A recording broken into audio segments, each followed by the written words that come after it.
Right. Good afternoon, everyone. Welcome to our free webinar for June. Understanding employee turnover, retention, and engagement. And welcome. Thank you, everyone, for joining us today. I hope that you can stay up until we end. So this is a 5-hour program, no? Dahil medyo comprehensive yung topic natin and I think it's very timely, no? So I hope that this is going to be worth your time. And again, if you are interested to get the materials that's offered for this program, you're welcome to send us a request at info.tr@talentreach.ph. By the way, my name's Amy Torla. I'm the project manager for Talent Reach. We have been conducting these free webinars as well as mga paid webinars since 2020. So I'd like to welcome everyone for joining. Ayan, can I just do a quick survey because I did an ad for this one because I wanted to extend aside from our current followers, I wanted to reach other people who would be interested in our program. So if this is your first time joining our webinar, no, and you haven't attended at all, can you type one in the chat box so that we can welcome you?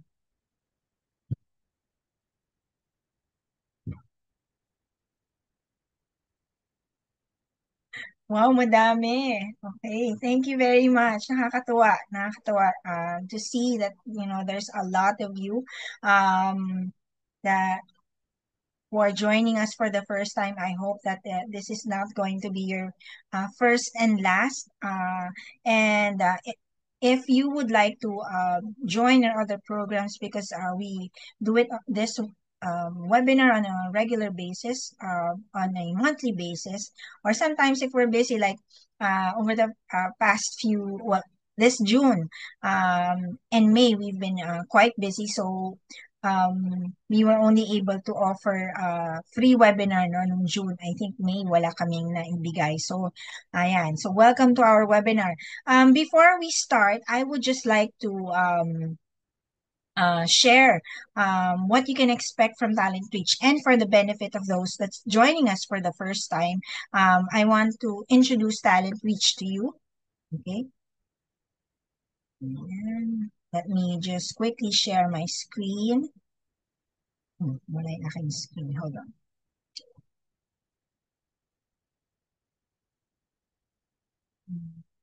Yeah. Okay. Show sound. Show.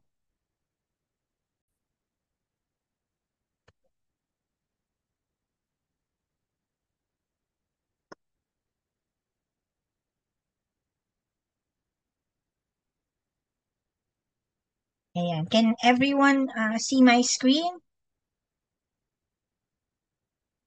All right. Let me just quickly introduce to you who Talent Reach is. So, uh, Talent Reach started way back in 2015.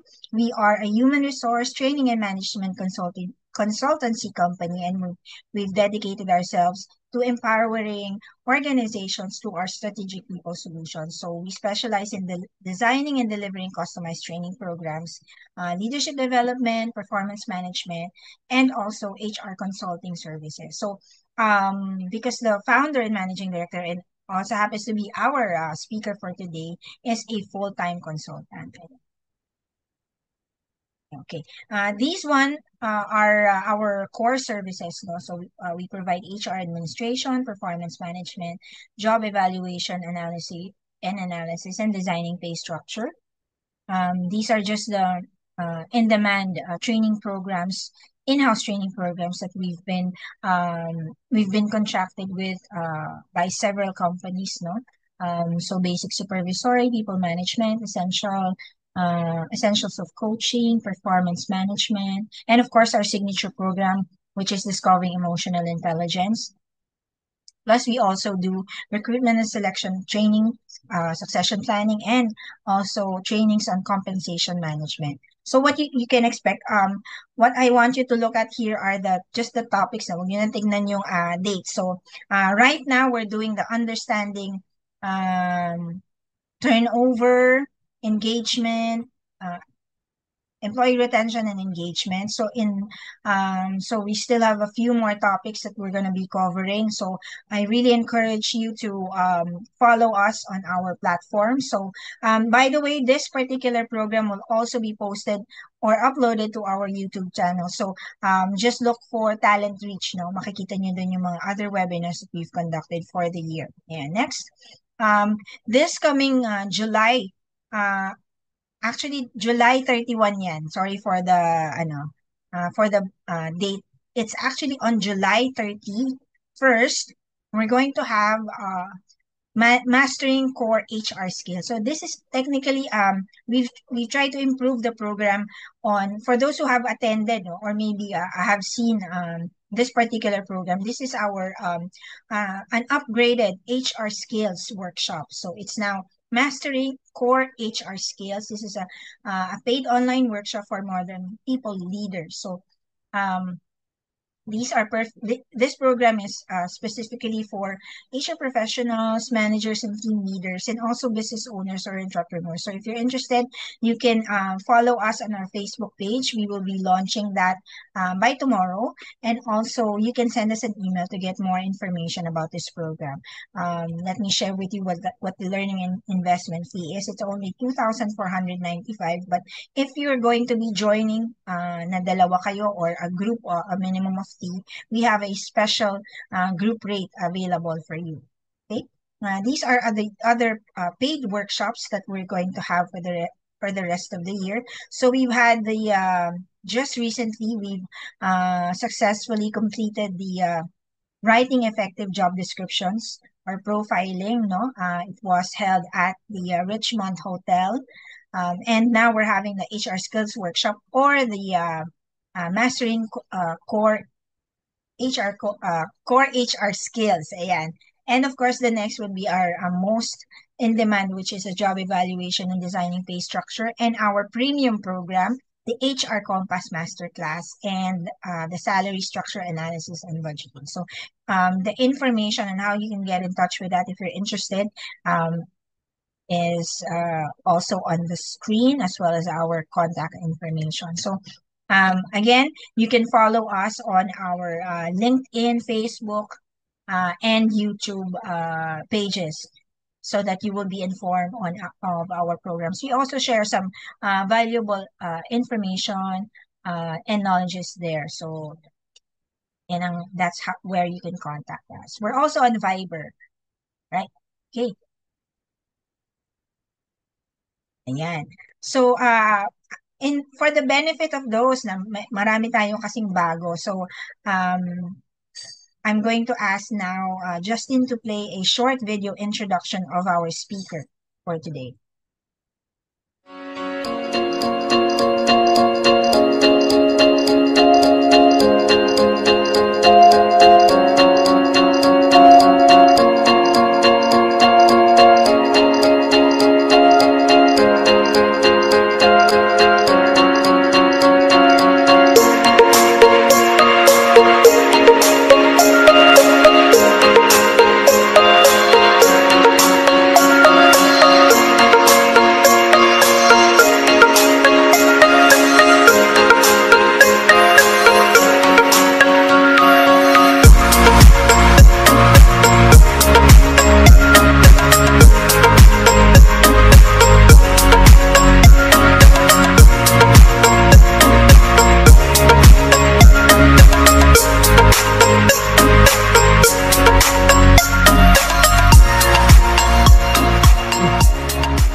Thank you, Justin. So without further ado, I now give open the room for Mr. Ronaldo Turla, Certified Human Resource Professional and also Certified Organizational and Development Professional, and also the founder and managing director of Talent Reach.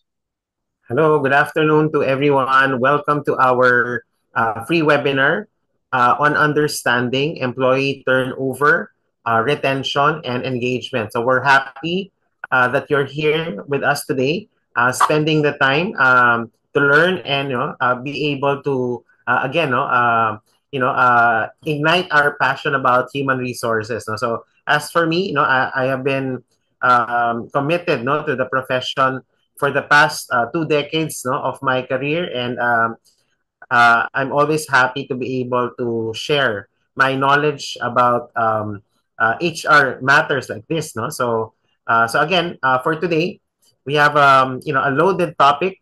That's why if you notice, we combine turnover, retention, and engagement. No, because this is a very relevant and timely topic for all of us, especially if you're in the company and you're facing issues about retention, you're facing issues about engagement.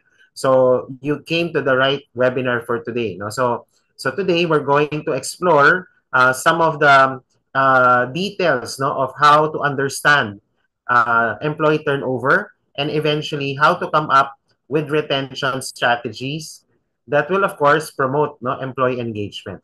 Okay, so again, without further ado, let me now jump in to the actual topic at hand.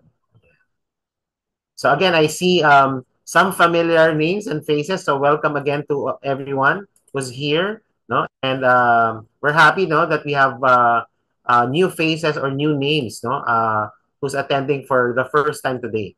Okay. So for this session, what are we to expect, from this particular program? No, so we're going to discuss again. We will try to understand what is employee turnover. We will have a mini workshop, or some exercises will be given later on. No? So I hope you can participate in the workshop exercise. Some of it will require you to compute. No, so please get ready with your pens and paper and probably your calculator as we try to compute, and look at employee turnover. And of course, we're going to talk about some strategies on employee retention and engagement. No? I'm going to share to you a very important strategy when it comes to employee engagement. No? Because a lot of times in companies, we tend to have the impression that employee engagement is solely the problem of HR. No? So we will discover later that there's a different strategy for us to be able to look at employee retention or employee engagement, looking at it not from the lens of an HR person, but from the lens of a manager. Okay, so later we're going to look at that particular strategy that I'm going to share with you. Okay, so again, these are the things that we're going to cover for the next few minutes. So just to again set your expectations of what we're going to talk about today. So let me share this with you. Um, it says here, that we come from different generation, and somehow, we can predict turnover based on our generation. So probably some of you here are baby boomers. I don't know. So we will have to check your profile. Of course, some of you are Generation X. Those who are born from 1965 to 1979. Okay. Of course, we have millennials.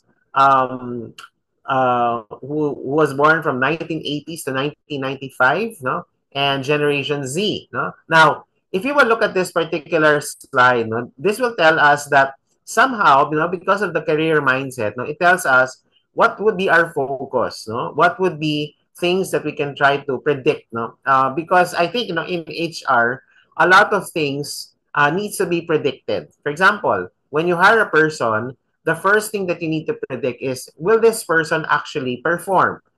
Of course, when you're selecting that person, when you interview them, you try to set criteria, competencies, and skills, right? So in this case, we need to be able to see whether they will really qualify and really perform.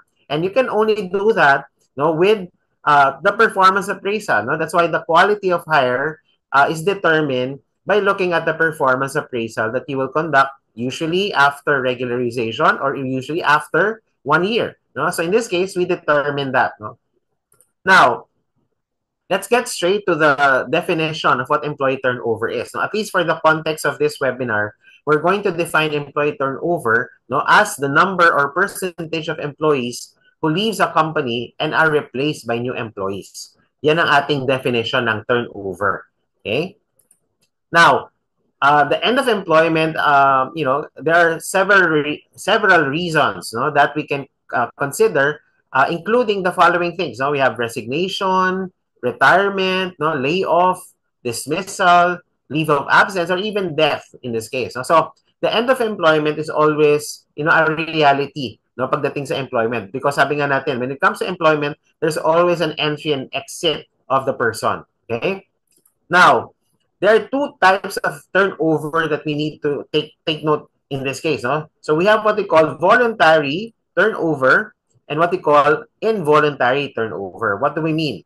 Voluntary is when an employee chooses to leave the company. Okay, while involuntary is when the decision for the employee to leave is made by the company and not the employee. So these two types of turnover are two different aspects. No, so that's why when we're trying to understand turnover, these are two things that we need to consider because the reasons for resignation or for turnover might be different, right? So in this case, we need to consider whether is the turnover voluntary or is it involuntary. Okay, so that's one thing that you need to take note.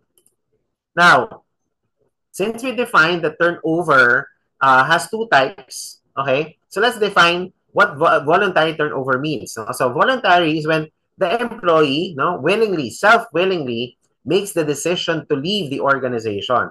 Okay, so voluntary turnover could usually be a result of better job offer, staff conflict, no, or lack of opportunities for career advancement. So this is already telling us, no, in this case, if the person had a conflict, no, with another staff or with his boss or his immediate superior, then that means that the person could be a possible turnover. No? So this person could resign from the post. No? Or sometimes there is a lack of opportunities for career advancement. No? When the employee feels that the person has to go, no, because they have seen better opportunities outside in the labor market, then definitely there will be some voluntary turnover. Okay, so again, all of these are part of what we call voluntary turnover. Okay, now we have what we call involuntary turnover when the employer makes the decision to discharge the employee and the employee willingly leaves his or her position. So involuntary turnover in this case could be a result of poor performance or even staff conflict. Okay, so usually kapag involuntary to, it is not because the employee decided to leave the company. It was because the employer in this case decided no to discharge or dismiss the person. Yan yung tinatawag nating involuntary turnover. So this could include termination, right? So in this case, i-consider natin yung mga involuntary. And remember, pag involuntary yung ating turnover, this might mean na there are certain concerns regarding the person, no, that we've hired, for example, depending kung new hire ba siya or is this person a long-time employee, for example. So, kailangan natin pag-usapan yun. So, later on, we're going to talk more about that, no, in terms of how to understand that turnover. Okay. Now, why is turnover important to measure? No? So, this is one of the usual KPIs na ginagamit natin. We use this for looking at the performance of HR. So remember, turnover can indicate employee satisfaction within the organization, no? Also the effectiveness of the recruiting process, no? So as well as yung insight natin of how well managers are interacting with our employees, no? And also turnover can indicate organizational culture. Okay? So these are the reasons why turnover is important to measure. So again, if we're going to deep dive in terms of the how to compute or the formulas for computing turnover. So turnover is usually calculated using a formula that tracks the number of separations and the total number of employees per measurement period. No? So that's why you need to be able to establish a rhythm of tracking this particular turnover formulas. For example, in some companies, it might be monthly, it might be quarterly, or it might also be annual. No? So you need to establish how frequent are you going to measure the turnover of your company. Okay. Now, here's the typical formula of employee turnover. No? So turnover rate is simply the number of separations times 100. Okay? So that means na it's very easy to compute, sabi nga natin, no? And at this point, we will see that as an HR person in the company, we are responsible for reporting to management this type of information. Why? Because as we've mentioned, the turnover has business implications, meaning that if we fail to, address a high turnover, for example, then it could mean that the company is wasting money. The company might be losing out on productivity. At the same time, if turnover is high, you might be also losing very good employees of yours. No? So if that is the case, then of course this requires a red flag or an alarm for the company to be able to address that particular issue. Now, another way to look at it, no, here's a formula that I've encountered that we can see na in terms of how to calculate it, you can see that number of employees who left during the year, no, and then divided by the number of employees beginning of the year, no, and end of the year. So, pwede rin ganito yung formula natin. So, I present two formulas that you can see here. Could be a possible option for you in terms of the computation. Okay? So, otherwise, no, depending on what you're more comfortable with, you can use the first formula or you can also use this particular formula. Okay, so moving forward, let's take a look at some examples, no, actual examples of how we can compute our turnover. So for example, if a company has 98 employees at the start of the year and 102 employees at the end of the year, during the year, 8 employees quit and 6 are laid off. Okay? So you can see in the breakdown of the turnover, you have 8% voluntary turnover and 6% involuntary turnover. So having a total of 14% turnover. So that means now if we try to break down our turnover looking at the perspective of voluntary and then involuntary, for example, then we can come up with a total turnover for the company. Okay? So that is a good way to present the turnover rate for your particular company. Okay? So that's example number 1. Ayan. Let's look at the next example. In this case, we have here a company which has 100 employees and 17 employees quit. No? Let's assume, for example, that 5 employees will leave in February, 3 leaves in June, 4 will leave in August, and 5 employees will leave in November. So with the total for the monthly turnover, when you compute it, the annual turnover gives you a total of 17%. No? Because if you count the number of turnover, there's 17 out of 100 employees in the company. So this gives you now a 17% turnover in the company. So again, the starting point of trying to understand employee turnover is quantitative, no? So before you try to understand the qualitative aspect of turnover, you need to first understand the numbers, okay? So the numbers will tell you, it will indicate to you that something is going on, okay? So usually the quantitative aspect is the starting point so that you can justify to the employer or to your company why are we saying that it is a red flag for us. Okay? So that's an example for example number 2 for turnover. Okay. Now, another way to look at turnover here as an example, if a company has 30 employees who leaves during the measurement period and 12 of them had been with the company for less than 1 year, okay? So we can see here, as far as the new employee turnover is concerned, 12 over 30 is a 40% turnover, okay? Would you consider that as high, for example? For me, I think it could be alarming to a certain extent because if you have 30 employees, for example, and 12 are leaving, for example, so in this case, 40% is quite high. Okay? So again, in terms of the turnover example, we can see that there are various ways that we can present turnover. And of course, it is based on the formula. Okay? Okay. Let me just check so far. No? Are we, check ko lang yung ating mga participants. So far, are we good with the presentation? Am I going too fast or am I going too slow? Ayan, let me just check. Because sometimes I have the tendency to speak fast. Okay. Okay. So let us check. Can you give me a thumbs up sign if you can follow More or the less flow? follow. Yeah. Yeah. Ayan. Okay. Thank you for that signal. Ayan. Okay. So let me continue. Ayan. Okay. So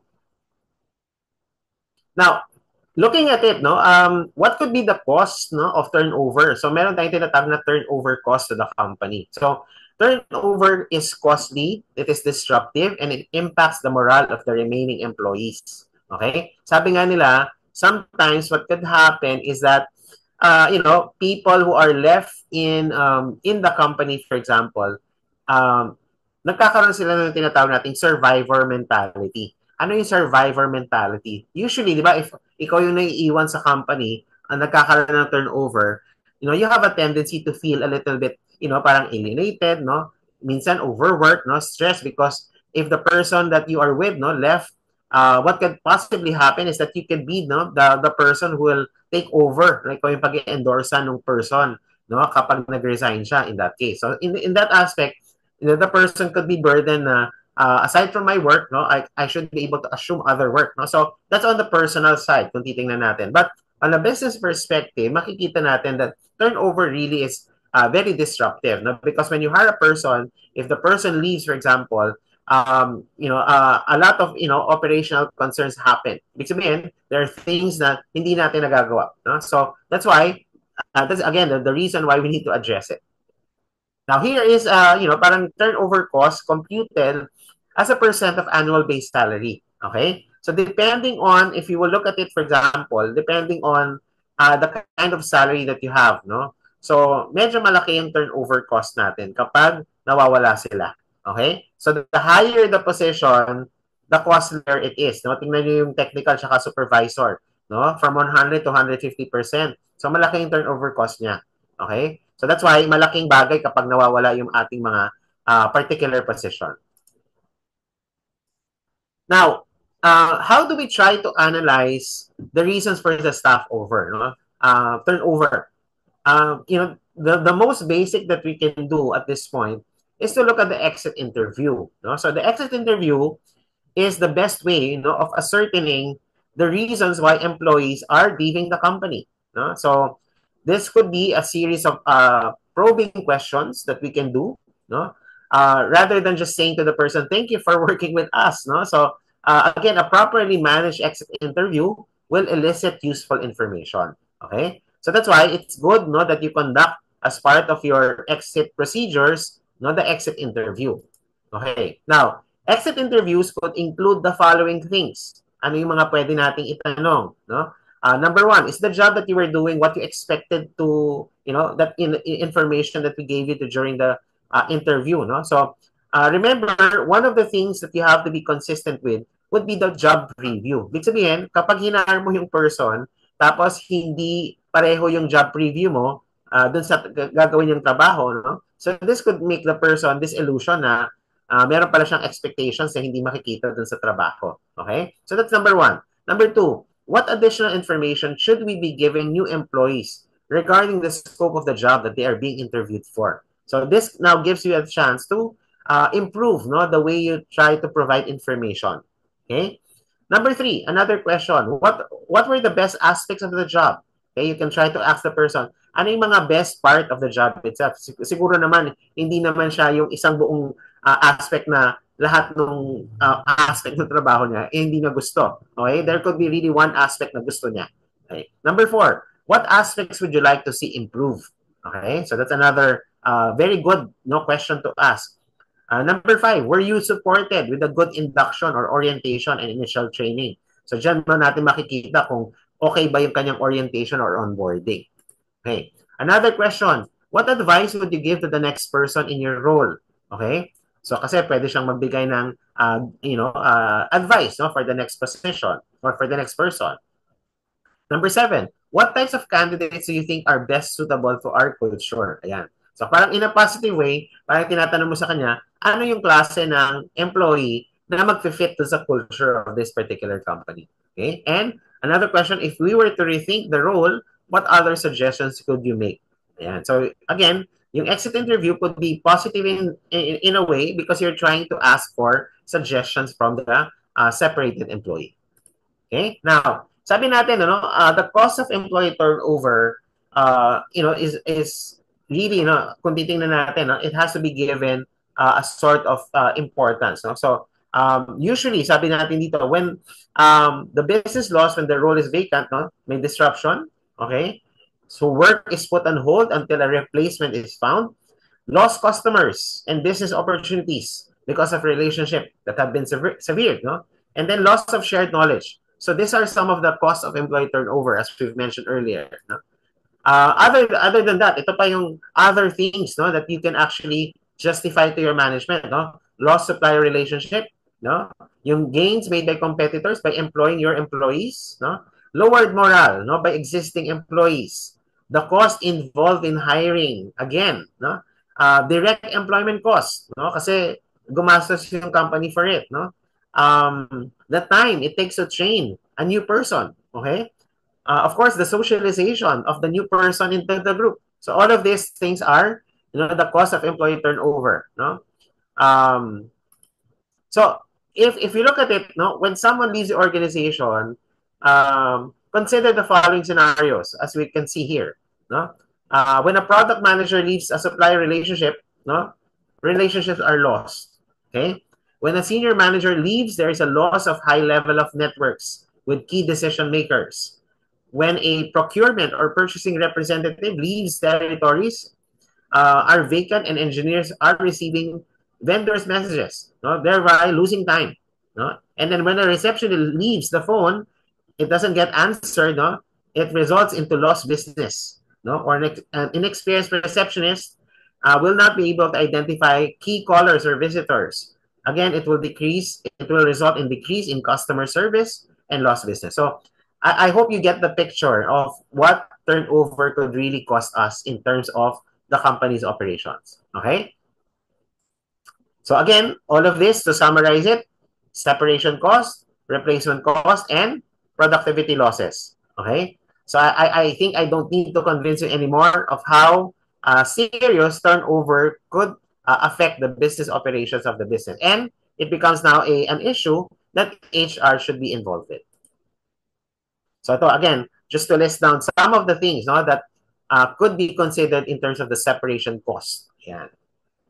Ito naman yung mga replacement costs na tinatawag natin. Okay? So, as I've mentioned earlier, no? Productivity losses, ito rin siya. Okay? So, these are the things that, we can experience as part of turnover. Now, since we have now understood, no, the nature of turnover, let's now try to look at the quantitative aspect of how we try to measure labor turnover. So I'm going to discuss with you some of the things, no, that we can consider, particularly in terms of turnover. Okay? So we will go through each one of them and then try to look at some of the formulas. And I invite you to work on some of the exercises provided. No? So that's why if you have your pens and papers with you, I would like you to participate in this particular exercise. Okay? So we're going to start with the first exercise, the calculation of the labor turnover index. Okay. So given our formula, if you were listening earlier at the start of my presentation, binigay ko yung formula natin pagdating sa turnover index. Okay? So here are the givens that we have for this particular exercise. So the number of separations in a year is 9 and the average employees in a year is 50. So can you compute what is the labor turnover? Yeah. So if you have your answers from this exercise, I would like you to post that in the chat box. If you are able to compute your turnover index, I'd like you to post your answers in the chat box as a way of interacting in this program. Ayan, okay. Very good, no? So I'm seeing responses, no? So that means, no, na gising na gising yung ating mga participants for today, no? Very good. Okay, so let's try to look at the answer. Ano ba sagot natin? It's 18%. So the correct answer is 18% for this turnover index. Okay, so for those who have answered well, no, congratulations for the good computation that you have. Okay, so that's for the first example. Okay. Let's now do this individually again. No? Here are the data. You have number of separations in a year, 10, and then an average employees of a year, 60. What would be your labor turnover index? Kindly post your answers in the chat box. There. Okay. So we're seeing answers from our participants. So the answer for this, again, so you have 17% as the answer for our turnover. Ayan, okay. So this is 17% based on the formula that we have computed. Okay, so that is simply how you compute yung tinatawag nating labor turnover index given if you have the number separation and then the average employees in a year, mako-compute nyo na yung inyong turnover index. Okay? So I think we're all good for this one. Ayan. So again, later, if you will have questions regarding our workshop, we will entertain questions at the end of the session. Meron tayong Q&A portion later for this webinar. So please prepare those questions with you if you have some clarifications. We will be glad to be able to address them at the end of our session today. Okay, now, another concept here that I'd like to introduce, which is part of turnover, is what we consider survival rates. Okay. So take a look at this particular data. No? So you can see here, per year, there is a data in terms of how many people are quitting or leaving the company. Okay. Now, if you will see here, makikita natin from year 2000 until year 2005, you have there a certain number of quits. Okay. So meron kang hinar, tapos nagki-quit sila. For example, for year 2000, you have 20 that you've hired, tapos along those years na nagkakaroon ng quit or resignation. Okay? So in this particular exercise, what we're supposed to do is to be able to compute the 1-year survival rate for those who were hired from 2000 until 2004. Okay?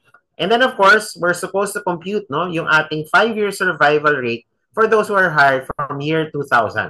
Okay? Now, ang assumption natin dito is that all of the new hires joined us for the 1st of January, and then everyone, or at least, ang assumption natin, people quit or at least resign at the 31st of December of the year. Okay? So ito yung sinasabi nating condition for this particular survivor rate. So how are we supposed to compute for this particular survivor rate? So let me offer to you yung ating answers or solution to it. Okay? So, tingnan natin. So, if we're considering the year 2000, okay, so makikita natin, meron tayong 20 na hinire, and then, merong isang nag-quits, okay, for the year 2000.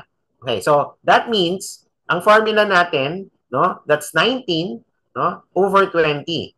So, we have a survival rate of 95%. Okay? So, that's for year 2000.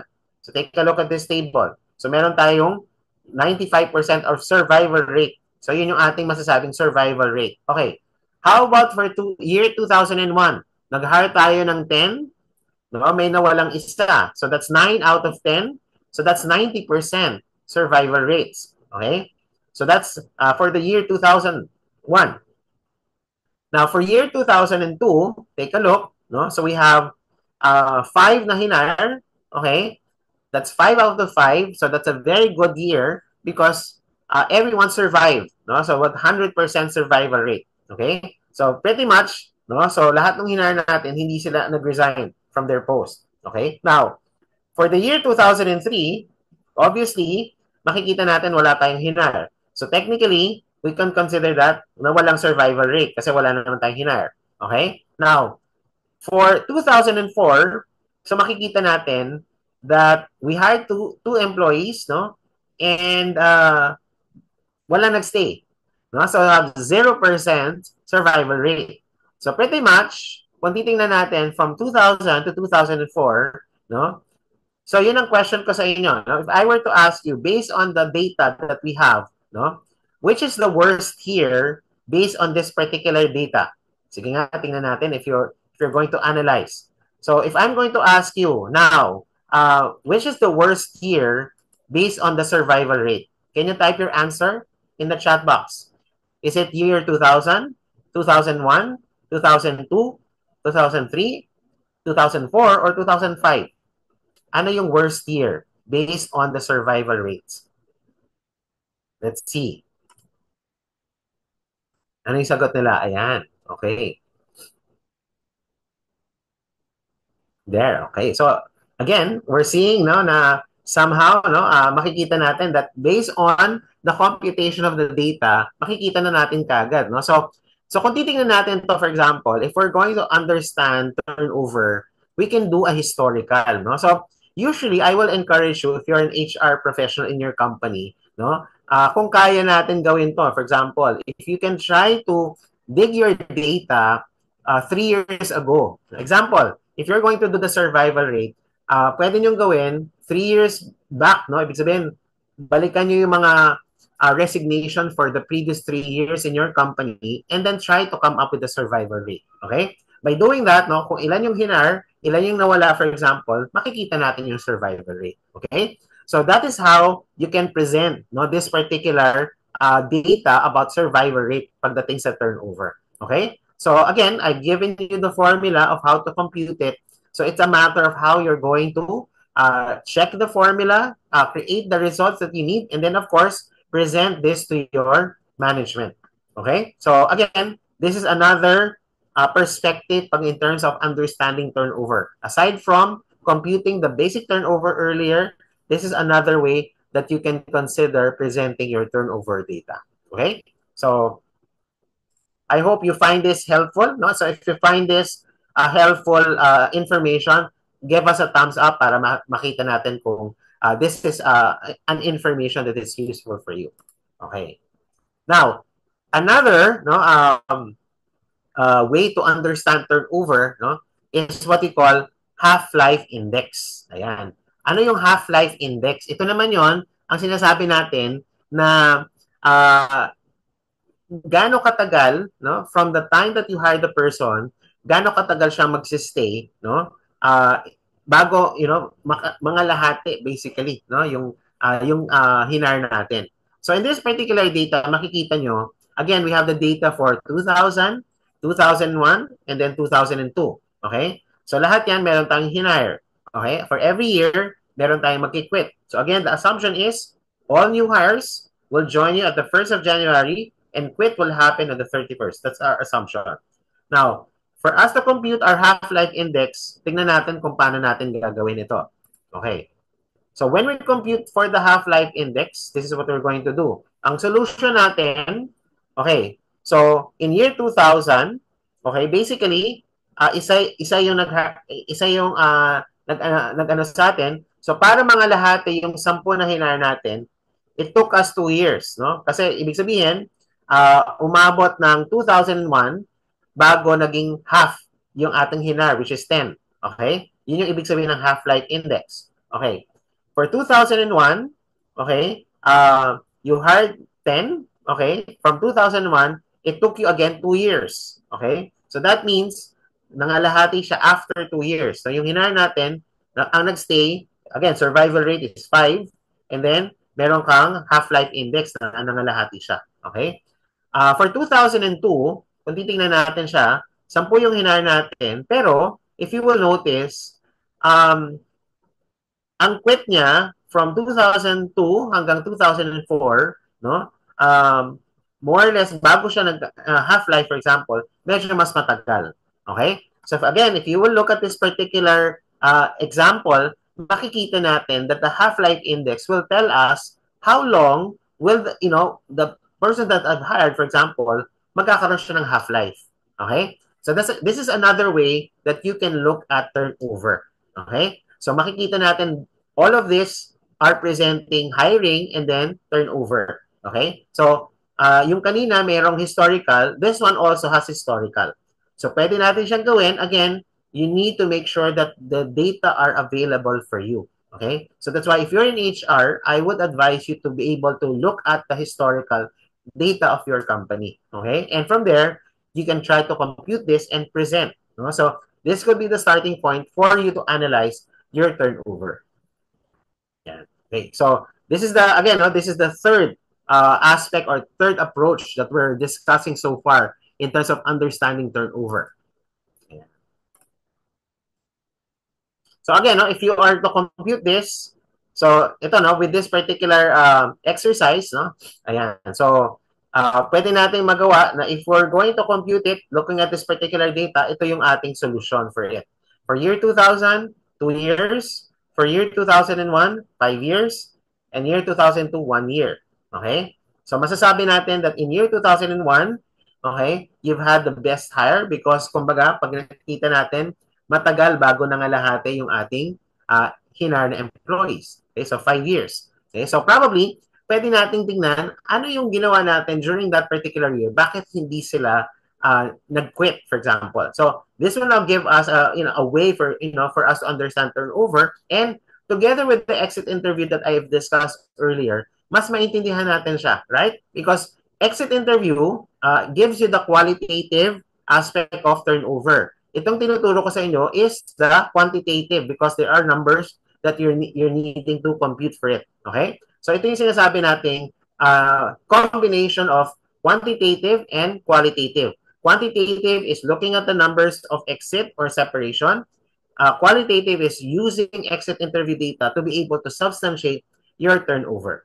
Okay? When you combine both, no, it presents to you the clear picture of what is happening in terms of turnover. So, hindi lang natin pwedeng tignan yung numbers, kailangan din natin tignan yung qualitative aspect of the turnover. Okay? So, yun yung kailangan natin tandaan pagdating sa understanding turnover.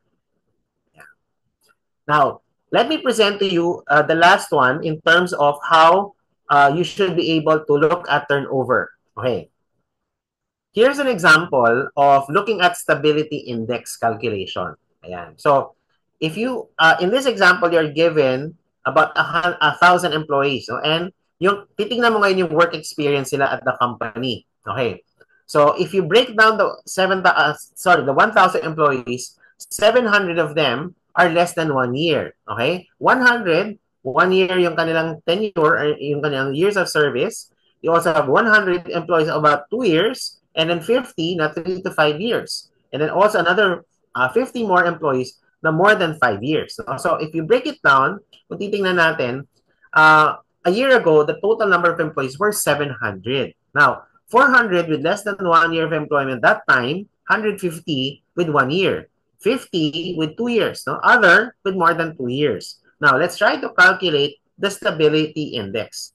Let's take a look at this example. Okay, so if you look at the solution for the stability index calculation, you have here, no, i-compute mo yung number of employees that you have, no, divided by yung iyong employees with less than a year. So you have 43%, no, stability index for this particular example. Okay? So again, hindi mo i-consider dun sa formula kanina kung less than a year sila. Okay? So pag tinignan mo siya, co-compute mo lang kung sino yung mga more than a year. Yun yung ibig sabihin natin ng stability index calculation. Okay? Now, let's try an exercise for this one. I'd like you to try this one out. No? Here is the given example that you have. No? A given company has 1,200 employees. No? Ito yung breakdown ng kanilang tenure. You have 300 employees with less than a year of employment. You have also another 300 with 1 year of employment. No? Meron ka namang 400 with more than 1 year of employment. Now, the background is 1 year ago, the total number of employees were 1,500. Okay? 600 with less than 1 year of employment that time, 700 with 1 year, 200 with more than a year. Now, your task is to calculate the stability index. So I'd like you to work on this particular exercise and give me your answer for the stability index. Okay? So looking at the previous example, we can see kung paano natin i-compute yung stability index. So can you tell me what is your answer for the stability index for this example? Sige, I'd like to wait for your answer in this case.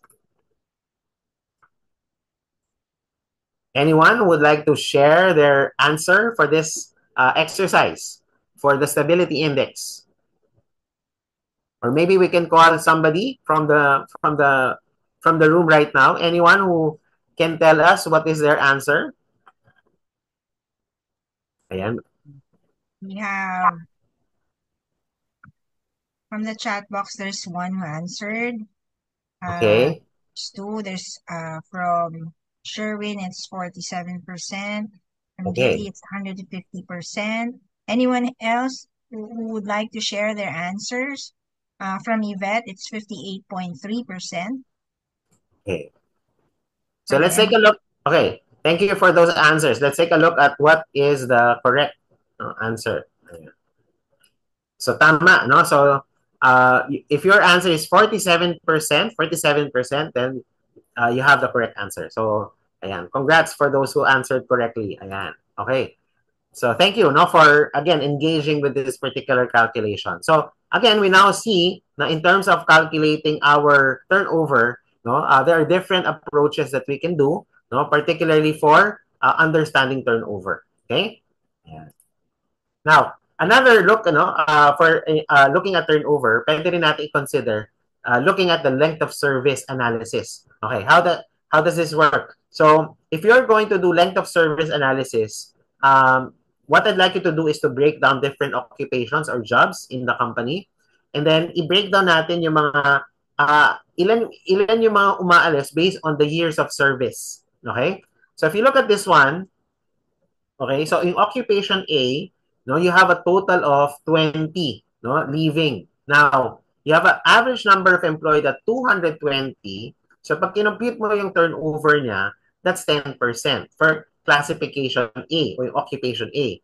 Classification B is basically 50 leaving, average number is 250. No? So that's 20 turnover index. For classification C, you have 30 total number of leaving, and then 100 average number of employed. No? So you have a 30% basically turnover index. So to give you a total of 18% na turnover index for this particular company. So my question is for you right now, based on this particular table or data, no, what do you think? Which occupation classification is more problematic? Is it A, B, or C? Sige. Can you type your answers in the chat box? Okay. Tingnan natin ano yung mga sinagot nila. Some answered C. Okay. Ayan. Okay. So medyo marami sumagot ng C, no? Ayan. Okay. So thank you no, for answering this. No? So again, this is another way that you can try to look at how to be able to understand turnover, computing yung labor turnover index, which is the formula, and then putting together yung length of service analysis. No? So this is again a very good way to be able to break down your turnover based on the number of people who are leaving. Okay? So again, I hope I was able to share with you the different approaches, the different formulas that you can use, particularly in terms of understanding turnover in a quantitative manner. Okay? Yeah. Now, of course, it will not be complete if we're just going to talk about turnover. Okay? So, we need to understand the retention process. Okay? Now, remember, in terms of the retention process, we need to take a look at yung nangyayari sa atin. No? So, whenever there are stages of the retention that we need to be able to take a look at, no?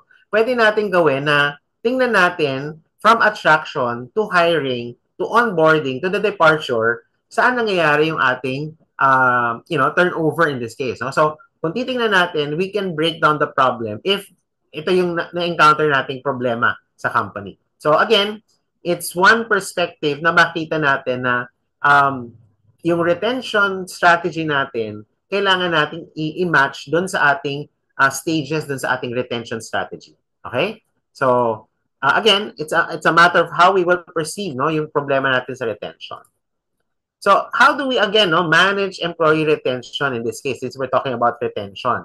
So, if we take a look at this one, as we have mentioned, we need to identify the cause of employee turnover. No? So, somehow, we can involve not just HR, but also our finance or accounting pagdating sa ganitong aspeto. Okay? Kailangan natin i-compute ano ba yung nagiging cost natin financially if ever na nawawalan tayo ng employee. So, that's one way to look at it. No? Second, we need to understand why are employee leaving. And we can do that by simply conducting consistently yung ating exit interview. No? And from there, we should be able to implement retention strategy. So, ang sinasabi natin dito, pagdating sa managing employee retention, hindi tayo pwedeng maging reactionary lang. No? Kailangan nating alamin or intindihin yung data that we have. So as I've mentioned, you have to be able to look at the exit interview data as well as the numbers that you have. No?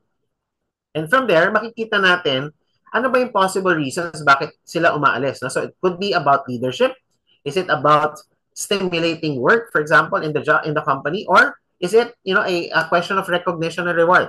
Okay, so all of these are possible reasons na bakit hindi nag-stay yung ating mga employees. No? So again, paano ba natin dapat i-retain yung ating employees? No? So remember, top talent wants to work for the top companies. No? Yung build it and they will come. No? Recognize and reward over and over again, or don't take them for granted. No? Sometimes, sabi nga natin, hindi lang natin napapansin na we have a very good employee or talented employee. So we fail to retain them simply because we didn't recognize them. No? And of course, another way, no, very proven ito, is to know what other competitor are doing. No? Kaya nga may tinatawag na competitors check. Okay? So in this case, that is how to retain the employee. No? So these are ways that we can try to be able to retain our employee. So again, I'd like to make this particular statement. Retention is not making a counter offer. No? Remember, retention starts at the time of hiring. Okay? Making a counter offer sometimes is too late the hero, as they say. Okay? So, minsan kapag ginagawa natin is binibigyan natin ng counter offer, ini-increase natin yung salary, for example, binibigyan natin ng career or promotion, sometimes it might not be taken very well. Okay? So, that's why kailangan, as a company, we need to be able to take a look at how we can create really a retention program for our company. Okay? And this is what I'm going now to discuss with you. What are some of the retention strategies that we can have? Okay, but before I go into that, no, let me share this particular video that I hope should be given should give you a particular idea kung paano ba natin dapat talagang i-implement yung ating employee engagement strategy. Okay? So, please watch this video. Let's watch and learn from this particular video. So what's the right strategy to dramatically increase employee engagement in your organization? Well, let's first talk about the wrong strategy. Usually, someone from HR has to convince the CEO to spend money on an employee survey. And when the results come back, the data is hoarded by the senior leadership and a committee is formed to brainstorm ways to improve engagement. The committee implements things like an employee appreciation day, an awards program, and perhaps even a tweak to the benefits.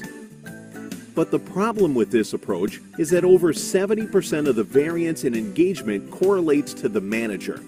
In other words, who your boss is. Frontline leaders are the regulators of engagement. So all those top-down ideas don't matter if you've still got the same boss and if your boss hasn't changed his behaviors. The right employee engagement strategy, instead of being top-down, is from the bottom up. First, if you want to improve something, measure it. So you do need to conduct an employee engagement survey. Second, make sure each manager gets her own score report. What is the engagement score for her team, and how does it compare with the average score throughout the company? Finally, third step, have managers share their results with their own teams. It's not an HR meeting, nothing fancy or formal. Grab a pizza, get in a conference room, and do it over a long lunch. The manager is the facilitator, not the problem solver. What areas did we do well in? What should we focus on for improvement? Because the frontline workers are the ones who completed the survey, they are the only ones who can tell you what needs to change. The answers can't come from above. So the best employee engagement strategy is one where the organization surveys the employees at least annually. The results are shared with every manager, and in turn, each manager creates an action plan with her team members. That's employee engagement strategy that gets results. There. Okay. So I hope we were able to get some good ideas from this particular strategy that was presented to you. Okay. Let me move forward this time. So how do we retain our employees? So here are some strategies, no, that we can share with you. Okay. So of course, we need to be able to hire nice people, no, because usually nice people are able to learn anything, and usually they are pleasant, no. And then make sure that you create new challenges in your day-to-day jobs. No, people can get bored or unhappy or frustrated, no, looking at the same thing differently. No, another retention strategy is empowerment and accountability. No, so make people accountable and responsible for what they do. No, let them take decisions even if they make a mistake. Okay, so that's an important point pagdating sa accountability. No? Also, make sure that the office is also fun. It's a fun place and stress-free. No, sabi nga natin. Although, of course, that's very ideal to say. No, probably have a recreation part of the job itself. No, hindi naman pwedeng puro trabaho lang ang ginagawa natin. No. Another is to be consistent and to be fair with our employees in everything that you do or you expect. No.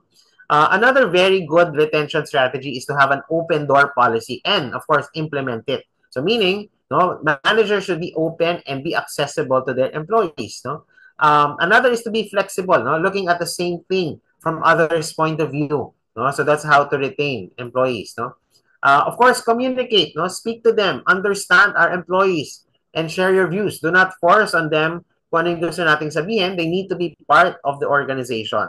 Okay, and of course, rewards and recognitions definitely help. No, to retain our employees. So, and again, in terms of the rewards and recognition, we will be having another free webinar this year regarding that. No? So please watch out for that. No? We're going to provide you another session about how to create rewards and recognition for your company. No? So that will be a separate webinar that will be tackled within the year of 2025.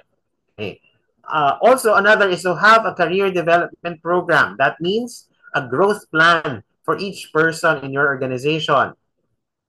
Another way is training. No? So, kailangan mabigyan sila ng training sa company. No?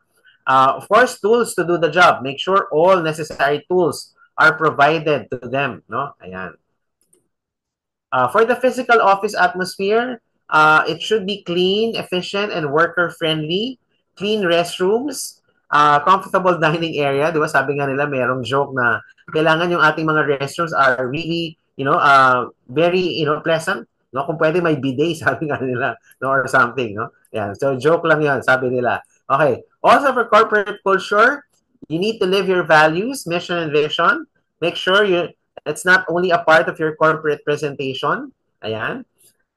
For leadership, kailangan inspire natin sila in terms of integrity, trust, no, fairness. It should be part of the culture of the company.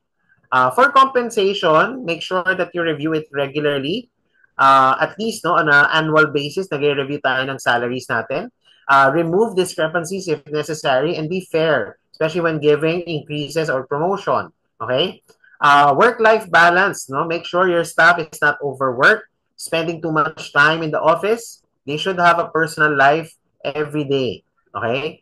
Kaya nga meron tayong end of the work day. Yeah. So again, how do we create employee retention strategies? Focus on performance, no? Focus also on communication.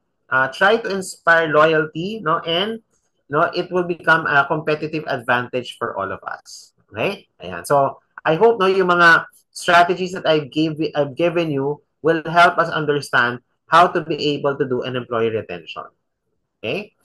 So let me now segue this at this point, no, dun sa aspect naman natin ng how do we try to really increase our employee engagement. No? So based on certain studies in terms of leadership engagement, there are 4 pathways for increased employee engagement.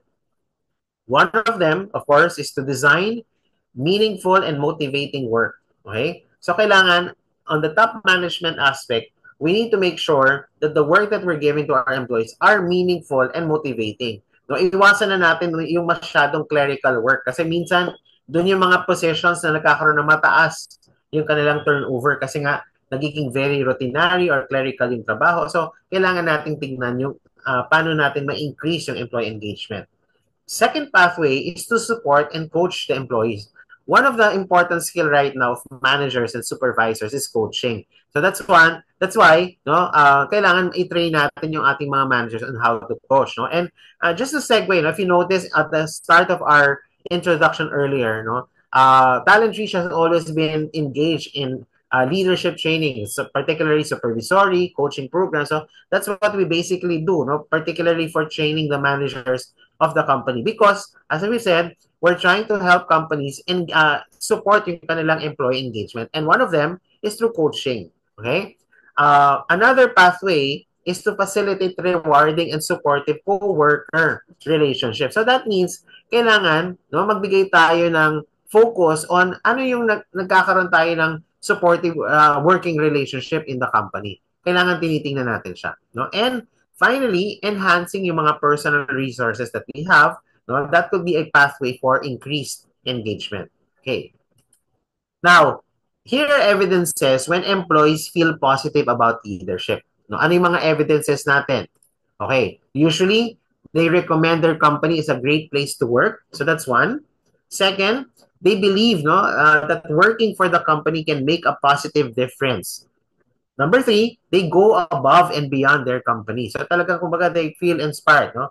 Also, they feel that there is open and honest two-way communication in the company. And of course, they believe that the right people are rewarded and recognized. So these are evidences para masabi natin that there is engagement in terms of the leadership. So kapag nakikita natin to, that means that employees feel positive about the leadership of the company. Okay? Now, sabi natin, there are three ways that a leader can influence employee engagement. What are the three things? No? Three ways to engagement includes emotional, social, and role modeling. Okay? So, makikita natin dito yung domain aspect, nandiyan yung affective, yung cognitive, and then the behavioral. Okay? And as an outcome, makikita natin when there is that kind of emotional attachment to the company, the result of the outcome is dedication to the work. Okay? So which is, sabi nga natin, yun ang magandang makita sa ating employee. No? For social exchange, no, makikita natin, no, kapag tinuturuan natin, kapag kino-coach natin yung ating employee, in terms of cognitive, na-absorb nila kung ano yung gusto mong ituro sa kanila because nga may engagement. Kasi pag walang engagement, no, despite the fact that you have good managers, we have very good managers, hindi nila na-absorb yung tinuturo sa kanila. Okay? Finally, another way that a leader can influence employee engagement is role modeling, meaning through behaviors. Okay? Again, when you look at employees who are engaged, they have probably good leaders that they are trying to model. So these are three ways that a leader can actually engage their employees. Okay? So I hope na whoever is present here right now, who might be a leader in your company, I hope that you can take in consideration itong three ways that a leader can influence employee engagement.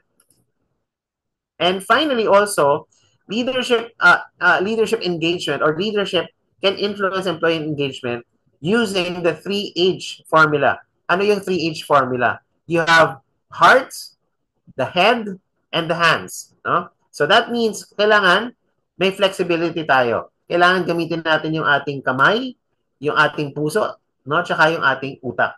Okay? So again, flexibility is needed to adjust to the demands of the situation and the needs of the people or the follower. That again is the key for today's leadership environment. Okay? So at that point, with that, I end my webinar. So again, we have a very short period lang for this webinar. That's why I was able to squeeze in the things that I wanted to say. So at this point, we are now ready to entertain your questions based on what you've heard so far in our webinar. So Amy, let me turn to Amy and Justin to moderate our Q&A. All right.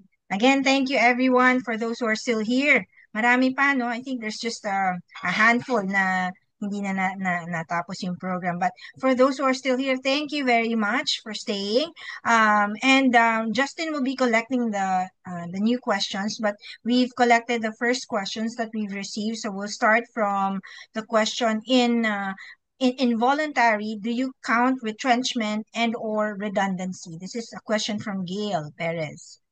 Okay. For involuntary, you may want to count it, pero again, in terms of presentation, you may put it separately, no? Kasi depending on the company, you might want to reflect if sa involuntary meron kang due to again, not the retrenchment or redundancy, for example, you can break it down. So again, the answer is yes, you can. All right. Okay. Next question is, what's a good turnover rate? Should you look at it per industry? Question from Victoria. Generally, when it comes to turnover, based on several industries, it should be less than 20%, no? If you look at it, no, merong data that is presented to us na in terms of turnover, pre-pandemic, the healthy turnover was about 18%, no? Pero because of the pandemic during the years 2000 until about year 2023, for example, 2020 and 2023, no? Medyo nag-shoot up yung ating turnover, no? Nagkaroon tayo ng mga around 40% turnover simply because of the pandemic, no? And certain industries also experience about 60%, no? So pag ang turnover rate mo, for example, pumapalo na siya ng around more than 50%, it's already an alarming rate. Okay? So yun na yung parang for me, that's really a red flag. Yeah. Okay, next question. Exit interview, should that be in a form of meeting with resigned employee or just ask them to answer the form? Some of the employees, they don't want to talk or have a meeting anymore and will not talk. They would rather fill out a form and write everything there. This is from Okay. Gail Perez. Right. Can Thank that you be for an that. option? Just Thank you for that question. Okay, so again, no, it will require you to be able to create your strategy pagdating dyan sa exit aspect, ano, because depending on the company, you may want to, of course, conduct your exit interview. The timing of the exit interview is very important when you try to schedule the exit interview with the resigning employee, for example. Also, you can consider, depending on the resigning person, whether yung bang resigning person, no, more or less parang meron ba siyang hindi sinasabi, for example. So in that case, you may want to have the exit interview done through a phone interview or hindi lang pwedeng, hindi ka lang limited dun sa face-to-face, especially if you'd want to get the real story about that particular person. So again, you can have extra procedure aside from the exit interview kasi madalas yung exit interview, for some people, they don't want to really parang tell the actual story. No? Pag ganun ang nangyayari, you need to be able to have other procedures, for example, to be able to get to the story. Yeah. So, don't rely on the filled up questionnaire. Yun yung point ko. All right. Next question is, can you give short steps that are easy to remember for a manager to retain an employee aside from salary? Okay.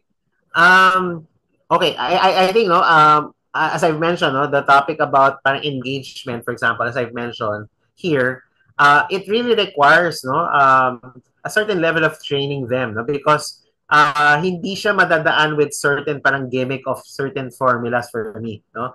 It really requires na they need to understand their role, for example, in the company, for example. Hindi pwedeng ipasa nila kay HR yung, oh, sige, mag-employee retention ka or employee engagement. Because that has been always the misconception na, employee retention or employee engagement is simply an HR issue. As we have said, di ba, most of the time, it's really a manager problem. It's a leader problem. Hindi, minsan kapag nagawa na ni HR yung trabaho niya, kailangan yung mismong trabaho din ng manager, ginagawa niya to retain the person. Yeah. Yeah, thank you very much for all those questions. No, very valid, very updated actually. So yan yung mga ina-expect namin. Kaya maraming salamat. Okay, next question. How do we measure employee engagement meaningfully beyond just surveys? Well, SG. definitely, in terms of employee engagement, the basic measurement pa rin naman are questions, for example. Because usually, when you try to look at employee engagement, depending on the questions that you're going to ask, no, madalas kasi we tend to have a misconception about employee satisfaction and employee engagement. These are two different things. Okay, so usually employee satisfaction could be an indicator whether nagkakaroon ba ng engagement, for example. Pero it should not be mistaken na yung employee engagement is the same with employee satisfaction. Okay? So there are questions that we can try to use. For example, maybe no, in another webinar or probably another paid webinar, we can come up with that particular webinar where we talk about how to create or structure your engagement survey. No, particularly if you want to measure that. So, but for me, no, yun pa rin yung number one. Definitely may mga advanced technology. Of course, we have AI to measure employee engagement, for example. So, yun, ibang ano na yun. No? There's already a science behind it.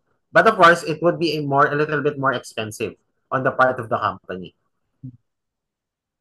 Okay. Next question is, how do you quantitatively determine the cost of retaining problematic employees? From Joaquin Movies. Oh, okay. That's pretty simple. No? So, again, no, if you're tracking, for example, yung mga, let's say, for example, if you're looking at, no, yung, ang question is, paano matatrack yung quantitatively? Tama ba? Mm-hmm. Is that, okay. So, usually, di ba, yung turnover cost, as we've mentioned earlier, matatrack mo siya if ever na yung bang value no, nung ginagawang trabaho ng employee, hindi ba siya replaceable, for example. So, pag ganun, medyo malaki yung cost mo, for example, to replace that particular person. So, we're talking about, for example, lost productivity. How many days or how much, kasi marami siyang aspeto eh. No? How many days ba yung nawawala mo? Ilang bang customers yung mawawala because of that particular turnover? Yung cost mo of hiring another person. So, all of those put together, may cost of turnover na tinatawag tayo. Okay? So, pag pinagsama-sama natin siya, as I've said, you need to work with your financial person para makita natin yung estimated cost, no? You can probably try to ask your finance and accounting for this one kasi most likely meron silang idea kung ano yung mga turnover cost na pwede nyong i-present sa management. Okay. Next question. Is a filled-up exit questionnaire enough for an exit interview from Hannah Amora? Well, of course, for the sake of, having the person to be asked about their parang exit interview, definitely that's already fine, no? Pero again, if you're in HR, if you have some hint, for example, na the person is not telling you exactly the real reason, for example, then you can try to go beyond, no? So that's why usually ang procedure sa HR, nagsisimula siya with the exit interview, no? The questionnaire is the starting point, and then nagkakaroon ka ng exit interview. Okay? For you to be able to validate. So, again, yung timing kung kailan mo gagawin yung questionnaire tsaka yung interview, yun yung kailangan i-set up ni HR pagdating sa exit. Right.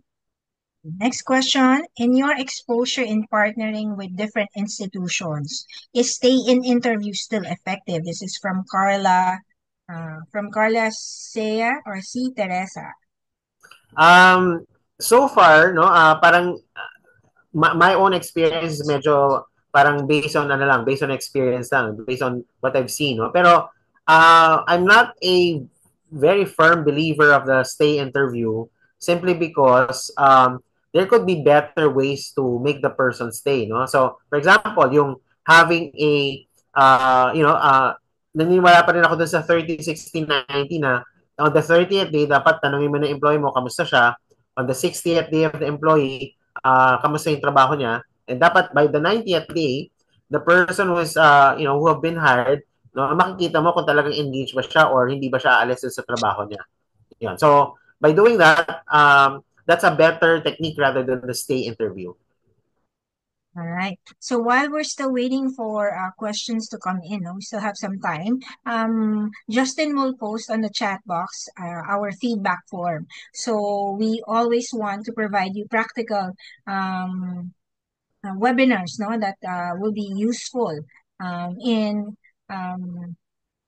performing your roles, no? So ano pa yung mga gusto niyo matutunan and how you found, of course, the program. We can only get better from the feedback that we receive. So we will really appreciate that. And also, if you are interested to join our upcoming paid webinar. So it's a 3-hour webinar. This is meant if you have some if you're new to HR or you would like to further your skills in HR, or if you are a manager or managing a business, this will also be a good program for you to join, because we'll be covering core HR skills, no? So if you would like to recommend this to your company, for your colleagues, or you yourself to join, you're welcome to inquire with us. Send us an email at info.tr@talentreachph.org, or you may also register at the once we launch this by tomorrow. We will share the link on where you can register. Again, we're providing a body rate, which is a good rate for two. It's discounted. Pag group rate, meron din a special discount. So you don't necessarily have to be in the same company if you're registering for 3 or for 2, no? Magkaibigan kayo or but you're from different companies, that's all right. Yeah, you can get the body rate. Okay, let's look at the I think there's questions another that came question. in. Okay. Ayan, meron pang isang question dito from Diana. How do you differentiate between engagement issues? Parang And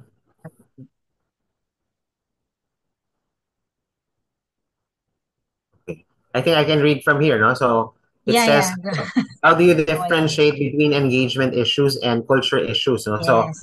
diagnosing turnover. Okay. Turnover. So this is how I am going to answer that. No? Usually, engagement is an individual level of issue, meaning you're talking about whether an individual is engaged to the job. No? Culture could be a pervading issue of turnover. Malaking aspeto kasi yung if the culture itself, for example, is resulting to disengagement, for example. So makikita natin dito na in terms of diagnosing turnover, may tinatawag na parang opposing forces. No? Yung sinabing may mga forces that prevents the person from being engaged in the company. So kapag makita natin that a lot of the quality, for example, of managers or leaders in the company, parang wala silang capacity to engage people, that becomes a cultural issue. No? Pero if we're talking about just one person or selected people, then engagement becomes individual by nature. Yan. So that's how I will look at paano natin differentiate yung culture as well as parang engagement issue. Yeah. Ayan. I'll answer the question from Roy. If you would like to get the material that's been used for this particular program, you're welcome to send us a request. So we offer it together with an e-certificate of attendance for only 200 pesos. So send us an email. Ito yung email address namin. Yan. info.er@hph.org. Email ka lang dyan. I'll give you the instructions on where you can, on how you can receive the copy. Okay. The next question is from Sheila. What other recruitment measurements can we use if the data we would like to report to management is in monthly and quarterly basis, since the samples a while ago are usually annual reporting? Okay. Well, I would say, pagdating sa recruitment measurements, one of the best parang measurement that I've seen is yung job offer acceptance ratio. When I say job offer acceptance ratio, well, for example, if you're talking about hiring people, so you take a look at how many people yung binigyan natin ng job offer and ilan yung tumanggap sa kanila. So that's one. It's a recruiting metric. Another one is, for example, in terms of yung number of people or vacancies that we have, for example, gaano siya kabilis, for example, na fill up, no? So that presents to us the effectiveness of our recruiting effort. So those two particular metrics you can present on a regular basis na hindi mo na kailangan i-compute siya on an annual basis. Pwede mo siyang gawin on a monthly basis. Thank you very much. So far, no, itong particular topic na to has elicited the most number of questions. Well, I would only compare it from the previous webinars that we did. No, napakaraming questions, and the questions are really very, very good. So thank you very much, everyone, for those who are sending their questions. Okay, let's take the question of Carla. With the mass layoffs happening globally, which leads to high attrition risk for key resources due to uncertain job security, what is the most logical approach in reviewing the turnover rate and crafting intervention plans? Well, again, I would say that's a very good question to ask, no, regarding yung uncertainty that we have, no? So I think it's just important for us to consistently, no, track yung ating turnover for certain positions, and siguro watch out for certain positions that may be affected, no? Kasi sabi nga natin, again, with because of technology, for example, makikita natin yung on the aspect of technology, there are predicted jobs that may be affected by turnover, for example. And because of that, we need to caution the company regarding yung possible turnover. No? So, in terms of crafting parang intervention plans, for example, hindi ko siya na-present dito sa sa presentation today, pero may tinatawag na parang turnover mapping. Ano ibig sabihin turnover mapping? Parang ika-classify mo yung mga positions that you have in the company which are very high risk, for example. Ano naman yung low risk, for example. So, doon ka mag-create ng mga intervention. Depende doon sa risk, sa level of risk niya. So, pwedeng ganon. So, you can do that pagdating sa turnover mapping na tinatawag based on position. Ayan. Okay. I think I missed on the question of Jilly. What's your take about counter offer? As much as we don't like to promote this culture, what if the department manager asks the HR to do it? Well, again, it is still, no, if you look at it, yung counter offer, part pa rin naman ng management prerogative, no? If you're a manager, definitely you can still exercise that, no? Pero again, from the HR perspective, it will be better, for example, na parang ano kasi to parang shortcut, sabi nga natin, ano? So in this case, instead of having the shortcut, ayusin nyo talaga yung compensation structure nyo para hindi na kayo kailangan mag-counter offer. Okay? So if you do regular practice of, reviewing your salaries, benchmarking, etc., there's no need to do the counter offer. Ayan. So sumisegue na kami. This particular... attend si Jilly, attend ka ng job evaluation and designing salary structure. We'd like to see that's also one of the services, projects, consultancy services that we get a lot, no? Siguro in a year, majority of the projects that we get are yung salary structure. Oh, ayan, attend na daw si Jilly. Yes, we're having it in August. Ayan. Okay. All right. I think we have... thank you for all those questions. No? Yes, thank you very much. As you I'm not, I'm not tired in terms of answering the questions because that's what the webinars are for. So we're happy to answer your questions. So what you actually see on the way that we conduct our webinars, you can expect more when we do paid webinars, as well as lalo na sa mga in-house trainings, and even the public training programs. Minsan mas mahaba pa yung Q&A. Ayan. So again, thank you everyone for joining. I hope that you were able to answer our short feedback form. And again, if you would like to, attend more of our programs, follow us on our Facebook page. You will find the recording of this program on our YouTube channel. So just look for Talent Reach. Most likely it will be next week around Monday. And for those who avail of the program materials, you will receive that by, ano ba tayo today? Wednesday, no? Monday na. 2 to 3 business days. You'll have it on your inbox. So may chance pa yung iba, if you weren't able to sign up for it when you register, you can send us an email and request for the materials. Ayan. And maybe I can also include some of the question and answers that was used now. Although not everything kasi medyo madami. But I'll try to put in some of the, at least 3 of the Q&As that we've had. So again, thank you everyone.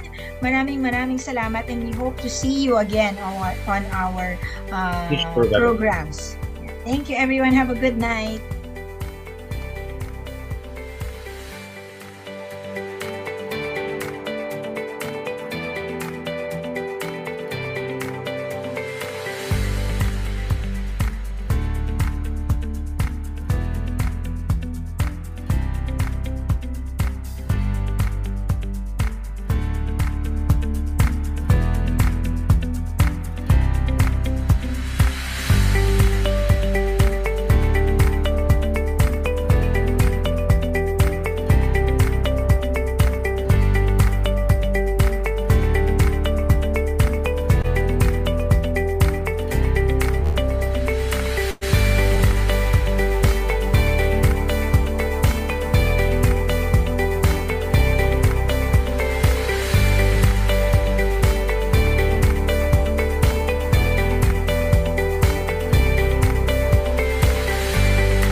All right. Wala, no?